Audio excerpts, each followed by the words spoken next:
Snimamo sve ljudi, ako imate neki ovako zanimljiv motor, pišite mi, javite se, voleo bi da testiram i da vozim. Ajde. Malo ima delay kad ubrzava u odnosu na 1200, već boga mi na 4, preko 4500 obrtaja kreće u vibraciji.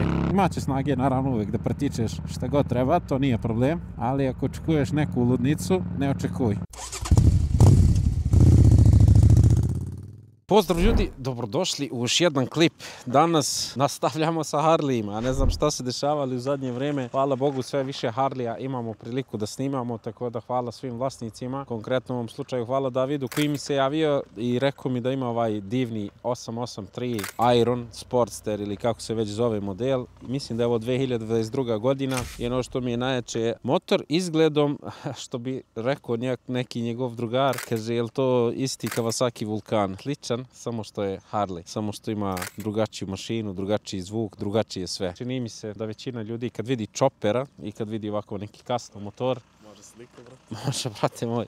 Prva asocijacija kad vidite neki Chopper i većina ljudi koji ne prati toliko motore, možda i nije zainteresovana, će uvijek da kaže taj brat vozi Harley. To je prva asocijacija na neke te Choppere. Ovo je u suštini malo drugačiji model, ne razumijem se toliko, mislim da su ovo Softail, da kažem ti neki bobberi od Harleya. Iako su zanimljivi, 48 me oduševio. Sad ćemo da vidimo kako će da se vozi ovaj motor, obzirom da je on malo drugačiji po specifikacijama. Sedište do sad dok sam se vozio dosta je udobno, vešanje čini mi se da je dosta poboljšano. Custom je motor, prerađeni motor, vidjet ćete neki detalje, prikazat ću. Pozadi je 16 točak, napred je 19 točak. I širina guma napred je 100. Znači baš je bukvalno poput adventure motora, brate. 19 točak napred, pozadi 16. Pozadi naravno malo šira guma, 150 mm širine. Jedan disk koči napred, jedan nazad, prenosi na kaiš, 800 kubika. 5 brzina ima, 52 konjske snage i 68 Nm obrtnog momenta. Tako da to je koliko snage razvija ovaj motor. Hlađenje vodeno, isto kao na 48, tako da leti kapiram da može da bude dosta toplo. I visina sedenja je 735 mm. Sad ćemo da sednemo na motor. Kapacitet ovog rezervara je 12,5 litara. 1,81 m, visina sedišta što sam rekao 735.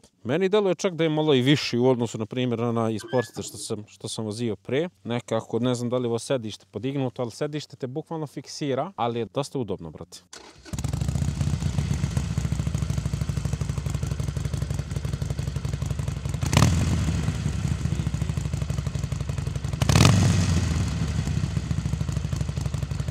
Sedište preudobno, motor deluje baš očuvano i dobro.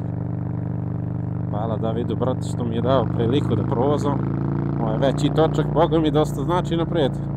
Mnogo lakše se ulazi u krivine. To mi se sviđa. Snage naravno nema kao 1200, ali ima više nego dovoljno i sviđa mi se i na ovaj Harley. Ne moraš da si uvijek u veliki prenos.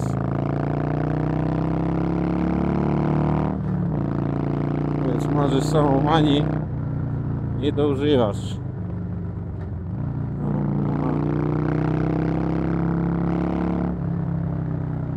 Nema nikog kida, nema. Ajmo testirati kod ove kućice kočniljke sa 50. Vaga mi, kočnice dobre. Prednja, mislim da li je motor lakši pa zbog toga bolje koči napred, ali ja tu upravo.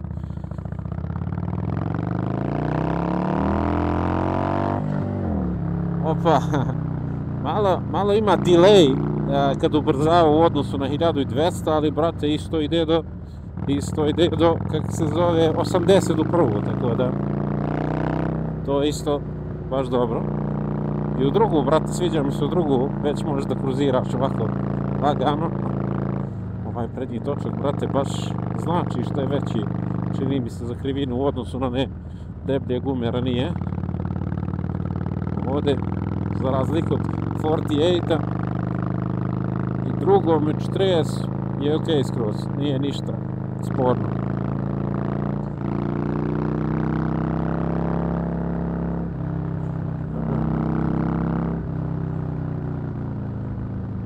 Brate, motor ovako u mjestu deluje solidno teško, nemam pojma, na i48 mi nije bio čini mi se veliko težak, ili je to neki subjektivni osjećaj. Ovaj retrovizor ćemo poslije da naštelujemo, ali idemo se vozimo. Okretanje, ajde vrš se okrećemo ovdje, manevrisanje, Boga mi ovaj 19-ica točak kao da okrećeš Afriku Twin.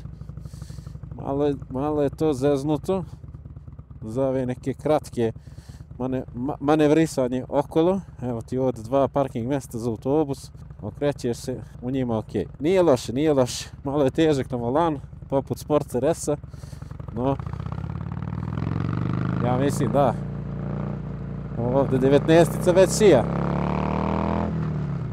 19-ica je dobra, vrate, za ove krivine, ali za ono neko sporo manevrisanje je malo problem. Snage nema taj neki punch. To mi malo je, razumiješ, kao neki, nemam pojma, 500 kubika motor. Vjerovatno zbog težine.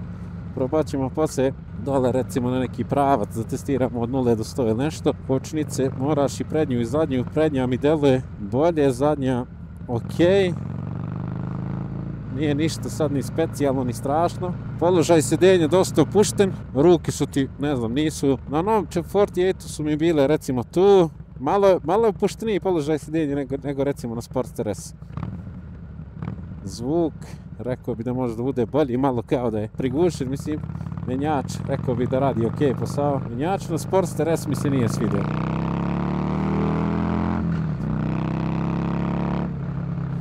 Dobro, mislim, baš je lijep je za vožnju. Ima ovaj zvuk i po krivinama se baš lijepo vozi. Možda Iron se najljepše vozi u odnosu na 48 i Sportster S što sam vozio. Oni su dosta teški, ovaj je malo upravljiviji, rekao bih. Evo se vidimo. Brzanje do 100, pa kočenje nizbrdo. Polako te sediš, te spušta ka naprijed. Ali to je sve ok, vibracije, boga mi osjećaju se malo na fuzastere. Naprimjer, interesantno, to nešto, nije nešto što sam, naprimjer, primjećivao tako odmah na 1200 i na Sportster S. Na Sportster S baš nema vibracija. Na 48 ima dosta, bukvalno u mjestu kad kreneš nema, a ovaj, znači kad se zavrti motor ima malo vibracije. Kad ga teraš u obrtaje.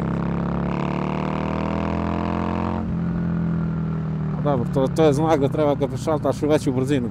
Mislim, i različiti su motori, ovaj dostiže maksimalni obrtni moment na 6000 obrtaja, dok recimo 48 ono tipa na 3,5 zbog jačine, ko bi kaže. Ajmo, probamo da svirnemo ove u razeru, da ga zaobiđemo.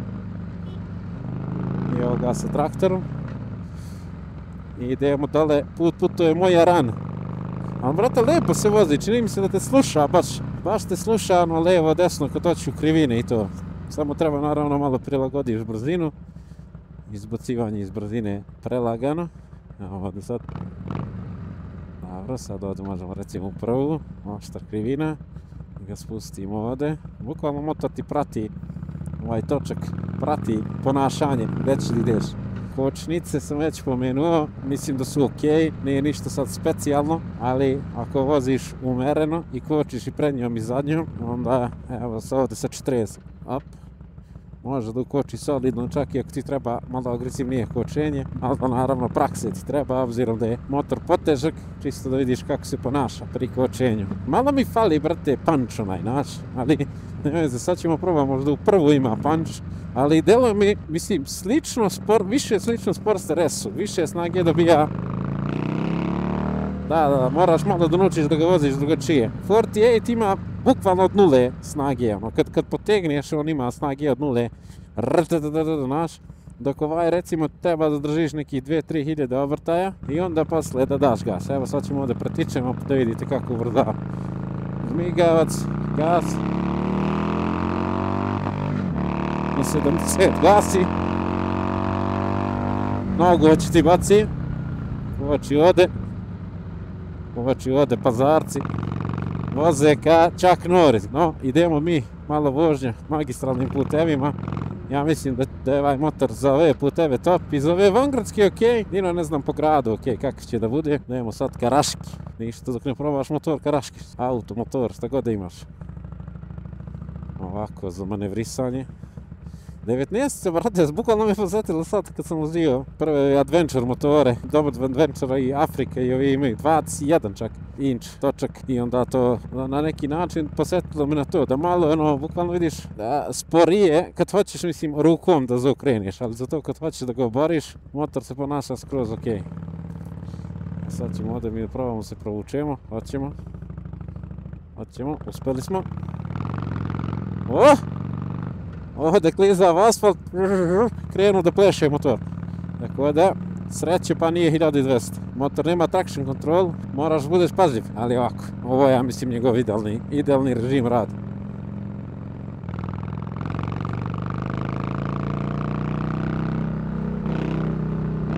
Ali ima lep zvuk, brat.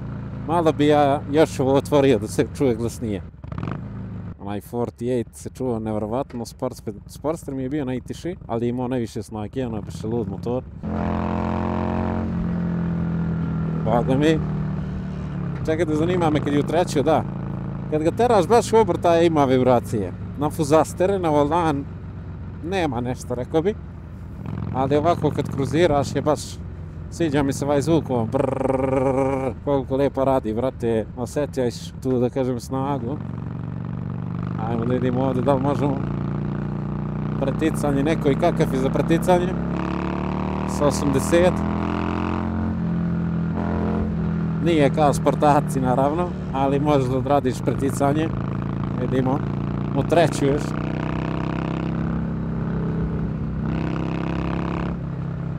Okej.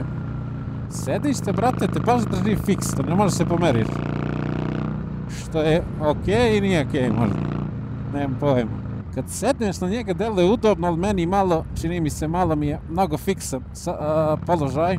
Trebalo bi mi pozadi da je nekako opuštenije. Čini mi se da bi mi za dužu vožnju to baš smetalo. Iako ovako ne izgledalo je prilično udobno. Pričao sam o položaju sjedenja, to mi se sviđa i sviđa mi se sad čisto da znam kakav je kad je ovakav, da kažem, volan, kakav je, da kažem, položaj sjedenja. Dosta je opušten, nema, ja mislim, napregnutost nikakvu ni u ramenima pozadi, ni u rukama. Tako da to mi se sviđa. Noge, delovalo mi je malo da su nekako kraćevi nogostupi.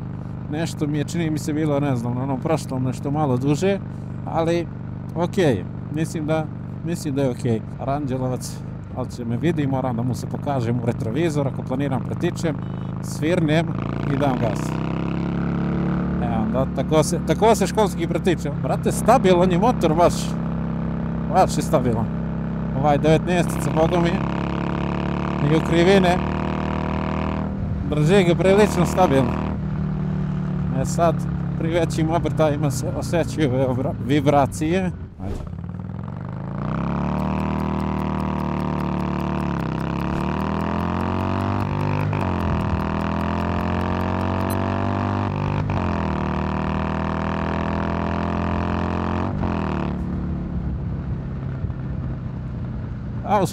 Usporava. Ubrzava linearno, nije napravljen, rekao bi ja, ovaj motor za to. Ovaj motor ti je da ga voziš ovako i da kuliraš. Znači da slušaš ovaj zvuk kako on prede, lijepo, i da kuliraš. Imaće snage naravno uvijek da pretičeš šta god treba, to nije problem. Ali ako očekuješ neku ludnicu, ne očekuj. Mislim da je ovo motor koji je napravljen za kuliranje tu od 80 do 120, da se voziš lijepo, udobno. Motor se vozi baš lijepo. Znači, ovaj 19 točak baš lijepo, da kažem, se ponaša po krivinama, rekao bi, po onome što sam ga vozio do sad. Prva ideja, vidjeli ste bukvalno negdje 70-80 hard cut, 100-110 je druga, treća ideja do nekih 130-40. Evo ti motor, znači treba ga držiš ako hoćeš prijatnu vožnju, u malo veći stepen prenosa, da vidimo kakav je stabilizacije, ne bi smeo da radim kad ima ne vibracije pri većim obrtajima. Ali ovako za manevrisanje i za ponašanje dele se motor ponašati skroz okej. Znači, bukvalno kad osjetiš da ti kreću vibracije na fuzasterima, treba se prebaci motor veći stepen prenose i onda imaš ovaj mnogo lepi zvuk, i ti, brate, kuliraš. Ovo mi sviđa. Evo, ko mogu da zamislim da putujem ovom brzinom i ne deluje mi, iako ideš samo 70, meni deluje skroz ok. Znaš, možda deluje sporo mnogo, ali ja bi ovako, brate, samo sa slušanjem ovog zvuka mogao da se vozim. Gde hoćeš, brate? Samo čuješ kako prede mašine, V-twin po 45 stepeni, baš lepo radi. Šta je ovdje? Aha, ovdje mogu da menjam, bravo. Znači ovdje imaš indikator brzine na ekranu, koliko kilometara po tripu, koliko je sati, gear RPM, evo ovo mi sviđa. Druga brzina 2700 RPM, to može. Zanima me kad kreću vibracije. Već boga mi na preko 4500 obrtaja kreću vibracije. Pa menjač mi deluje bolji nego na Sportster S-u, ali ulazak u krivine, da, evo sad bukvalno mnogo lepše ulazi u krivine nego i 48, nego i Sportster S. Po mom nekom osjećaju. Udobnost, da, nisam pokrio udobnost, brate, preko rupa. Mislim da je udoban jednako kao Sportster S. 48 nije bio toliko udoban. Šta se da kažem, menjač, rekao bi da u većini slučajeva radi odlično. Znači, osim možda u prva, druga, tu imaš malo kao trzaj. Ler gasi negde na 1000 obrtaja. Vidiš da će se ugasi bukvalno. Tako da, menjač prva radi ok, u drugu malo moraš da capneš, treća, mislim te prenos brzina na gore deluje mi malo, deluje da malo moraš da uradiš nešto, mislim ono da uradiš, da ga zategneš. Ajde probamo mi da zaobiđemo, eto da onda vidimo, ovo ti je već segment gradske vožnje, kakav je harliška za provlačenje. Rekao bi da je mali motor, u principu nije mnogo velik, može se provlačiš, ali je težak dosta. Ima 19 točak napred, to ga čini malo za manevrisanje zeznutim, ali je okej. Okej, mislim da... Evo sad ćemo se provozamo još malo po gradu, pa ćemo imati, da kažem, full sliku. Danas ja ne znam šta je ova gužva, brate. Ovdje inače obično nije, čini mi se, tolika gužva. Ovo je sad već industrijska zona, nije grad. Kvačilo mi je na lakšu stranu, udobnost je, mogu da kažem, stvarno skroz ok. Jedino bi ovo sedište možda za moje gabarite malo raširio da mogu udobnije da sednem, ali mislim da vešanje 19 inča točak rade odličan posao. Od 2 do 4000 obrtaja se najbolje ponaša. Na 3 već ima lep obrtni moment. Opa. Bez se upalio, boga mi prilično rano.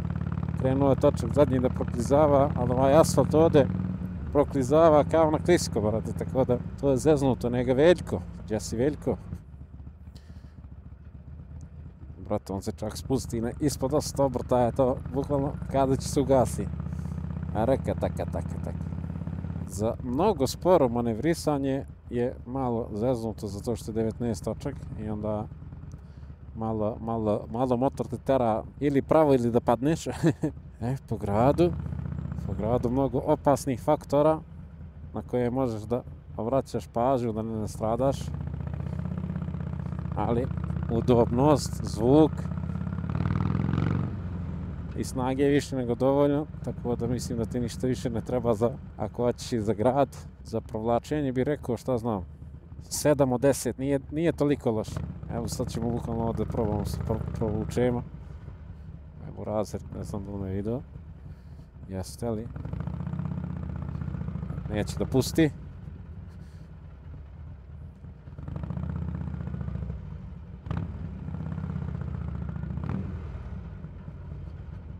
Ali drugi ljudi puštaju. Tako da, ok za provlačenje. I ovaj veliki točak i ovaj zadnji vešanje. Upijaju ove rupe, ove šahte i ovo sve. Bez problema. Ako mi u pazar se ne vozi motor, u pazar se vozi bicikl. Ali u principu teo sam samo da snimim da vidimo kako se motor ponaša po gradu. Može da se vozi, čak i po ovoj gužvi, ok je, nije strašno, ali nije nešto zašto je ovaj motor napravljen. Pogotovo je niski obrtaj, krene, stane, vidiš dosta ima malo oni neki kao trzaja. Bukvalno motor traži da bude u nekih 1000 i nešto obrtaja, ne sad ispod toga. Sve što je preko, bukvalno 1300 obrtaja, motor se ponaša skroz ok. Nije motor s kojim možda uživaš po pazaru da se voziš. Po Beogradu je druga priča. Po Beogradu bih rekao da nemaš ovaj problem, ovako sporog kretanja. već se voziš malo brže, ali po pazaru, mislim vidite, kreni, stani, on čim kreneš je okej. I zvuk je okej, sve je super. Tako da.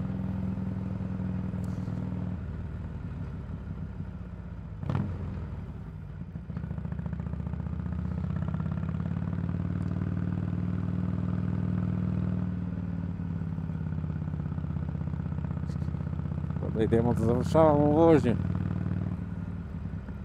Negdje da stanemo i da sumiramo utiske. A to bi moglo da bude, nemam pojma gdje je. Sad ćemo da vidimo. Čeka Ferrari.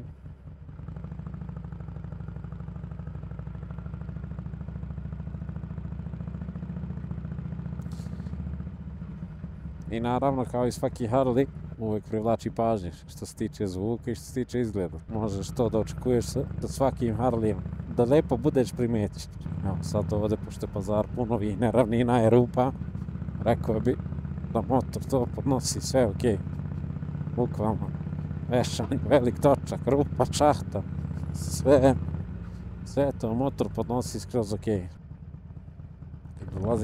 Kad prelazim preko ovih veliki ležeći, uvijek brinem da ga ne zakačim odozdo. Čini mi se da je ground clearance dosta nizak. Brate, ne znam da ovo zadnja guma ili ovo kliza vašal svuda, ali bukvalno malo pa osjetim kako mi se zadnji točak okrene, tako da to možda bude opasno, brate, s ovim motorom ako se malo, da kažem, opustiš. Deluje da može da ti prebaci zadnji točak prilično jednostavno. Ovdje, dobro, moje da mi neko samo skrene levo, a sve ostalo je okej. Tu su autobus, tu je sve.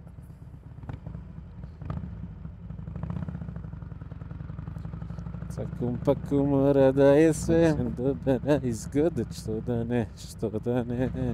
Meni se sviđa mi se kako izgleda, sviđa mi se kako se vozi, ali mislim da malo bi još neke stvari možda sredio. Ne znam da li može se poveća malo snaga na ovom motoru. Manevrisanje u mjestu, boga mi, solidno teško, ali kad krene motor, onda je baš okej.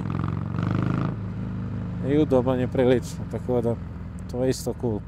Evo ovdje preko ležeći, bukvalno možeš malo i sa 20 da pređeš.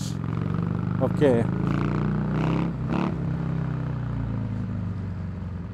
E pa ljudi, završili smo vožnjicu ovog prelepog motora. Šta mogu da kažem kao finalni utisak je da me motor baš, da kažem, neki lep način iznenadio koliko je udoban. Preudoban je, prelako se vozi, iako ima ovaj ogromni točak napred. Baš to mu, mislim, i daje snagu, to jest daje mu tu moć da baš lepo se obara po krivinama. Za manevrisanje po gradu bih rekao da okej je, ali nije sad nešto što bi vozio svaki dan, pogotovo u Novom Pazaru. U Novom Pazaru ne znam da li bi vozio više motor, bukvalno osim nekog skutera, bicikle ili nekog električnog motora. Ovaj motor je, brate, napravljen za neko kruziranje, neko, recimo, kad hoćeš lijepo da se provozaš vikendom do Kopaonika, do Divčibara, ili ako živiš u nekom većem gradu i hoćeš se voziš od lupam tih. Bukvalno kad kreneš ga voziš od 20 do 120, mislim da je baš udoban i da se baš lijepo vozi i kočnice su dovoljno jake, ali opet treba budeš dosta oprezan. Kad je klizavo, vidjeli ste par puta je počeo motor da mi šeta itd. Da li bi kupio ja motor? Ja bi pre možda išao na nešto jače, na onaj Iron 1200 ili onaj 48, zato što mislim mnogo je, čini mi se,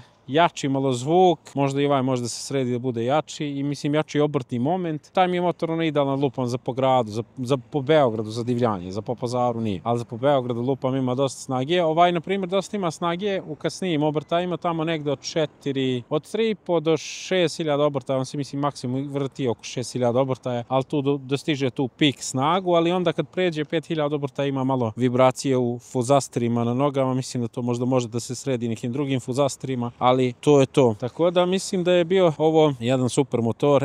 Sedište bi možda malo preradio za moje gabarite, da bude malo šire ili malo niže ili nekako, nemam pojma, nešto bi izveo. A generalno mislim da je mnogo atraktivan, lijep motor, lijepo se čuje. To je bio, da kažem, neki moj utisak nakon ove vožnje. Još jednom da iskoristim priliku se zahvalim Davidu što mi je dao motor na test, tako da treći Harley na kanalu. Idemo, brate, snimamo Harley, snimamo sve, ljudi. Ako imate neki ovako zanimljiv motor, pišite mi, javite se, voleo bi da testiram i da vozim radim sve i svašta zato što bukvalno to, ne znam, mene čini srećnijim, a na neki drugi način prenesem i vama poruku da vidite šta ja mislim o tom motoru. Mislim, iako moje mišljenje naravno ne treba bude nikakav sud, nego čisto da vidite da ima neko da je snimio taj motor koji vas potencijalno možda zanima. Tako da to bi bilo to za ovaj Harley, a ako vas zanima, evo sa strane ovdje ću da okačim tu ili tu šta god Harley Sportster S i 48 koji sam vozio, pa možete čekirati te klipove. Do narednog druženja, pozdravlja vas brat Ramis. Ćao!